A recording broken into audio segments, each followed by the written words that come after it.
Բարև ձեզ, լրատվամիջոցների հարգելի ներկայացուցիչներ, ուրախ ենք ձեզ տեսնել, շնորհակալություն որ ընդունել եք մեր հրավերը, մասնակցելու Հանրապետության երկրորդ նախագահի ասուլիսին, նախագահի ներածական խոսքից հետո, ինչպես միշտ ավանդապես կանցնենք հարցերի եւ պատասխանների ռեժիմին, կկիսենք երկու բլոկի արտաքին քաղաքական եւ միջազգային եւ ներքաղաքական, սոցիալ-տնտեսական եւ այլն։ Նախագահի ներածական խոսքից հետո մի քիչ ֆիզիկապես բան կաշխատենք, կփոխանցեն երեխեքը։ Շնորհակալություն, խնդրեմ պարոն նախագահ։ Եվս մեկ անգամ բարև ձեզ։ Ներածական խոսքս նվիրված կլինի օգոստոսի 8-ին Միացյալ Նահանգներում Սպիտակ տանը կայացած ստորագրությունների եւ այդ փաստաթղթերի շուրջ կարծիքին։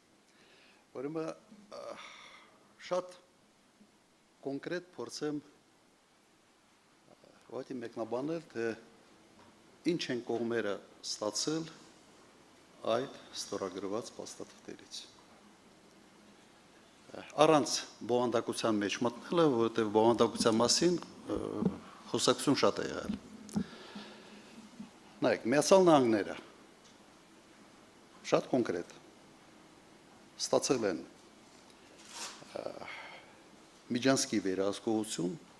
ապագայում ձևավորվող Միջանցքի վերահսկողություն, ստացել են Իրանի հետ սահման փաստացի վերահսկողության հնարավորություն Հայաստան-Իրան սահմանը եւ երրորդը դա Նոբելյան մրցանակի ներկայացումն է Միացյալ Նահանգների նախագահի։ Ինչ է ստացել Ադրբեջանը։ Ստացել է Միջանցքի իրավունք Հայաստանի Հանրապետության տարածքով, ստացել է Մինսկի խմբի լուծարում եւ ստացել է 907-րդ բանաձևի չեղարկում։ Շատ կոնկրետ։ Հիմա ինչ է ստացել Հայաստանը։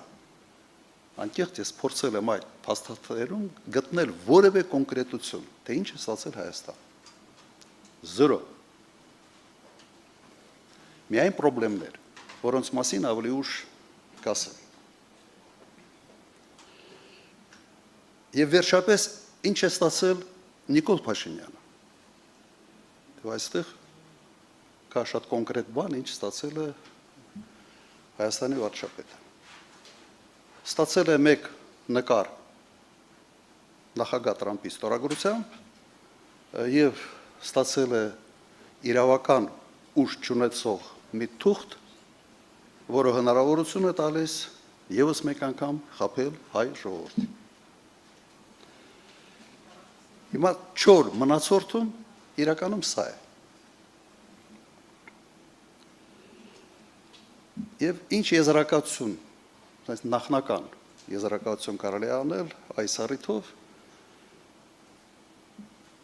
որ Նիկոլ Փաշինյանը Միացյալ Նահանգներում Սպիտակ տանը եղել է դեկորացիայի դերում, այնտեղ եղել են սեղան, աթոռ,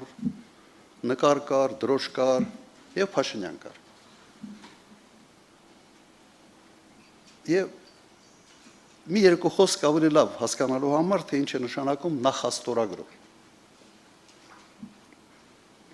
Նայեք, երբ երկու կողմ բանակցում են ինչ-որ փաստաթղթի շուրջ, թիմերը գալով համաձայնության